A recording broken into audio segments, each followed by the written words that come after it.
Rêxistina xwarin û çandinê ya netewiyên yekbûyî ji 2017 vir ve ji bo ku bal bikişîne ser kêmbûna mêşên hingivîn, bîstê gulanê wek Roja Mêşên Hingivînên Cîhanê ragihandiye.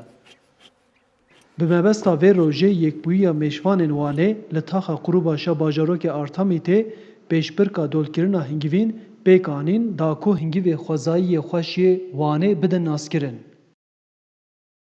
Nêzî 20 ciwanên mêşvan ji bo destpêkirina pêşbirkê li serê girê Qurûbaşê berhev bûn.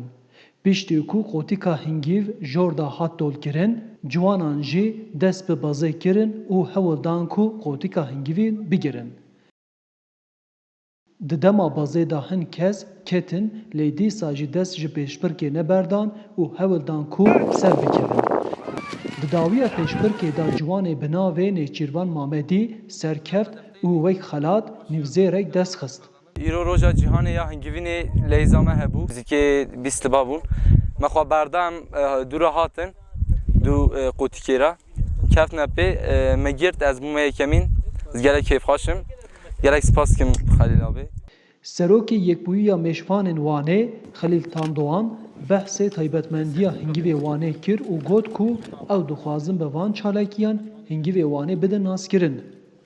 Hûn zanin hingivînê Wanê da em bêjin hingivê yekemîn e. Yani ji vê hingivînê çêtir hingivîn çî ne bo çînîna zozanî me bilind in, cihê me bilind e. Yani ez ê bêjim he havîn hemû deran xilas bûye lê taze bihar dest pê diket.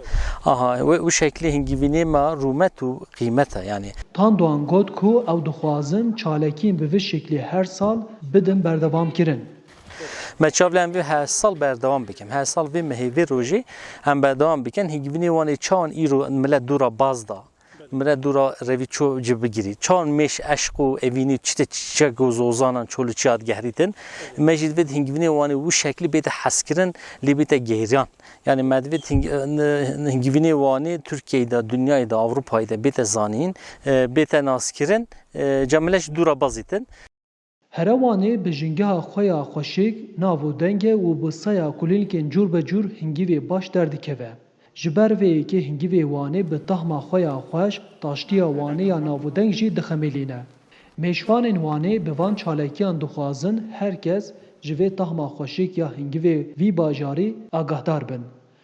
Arif Aslan, Dengê Amerîka, Wan.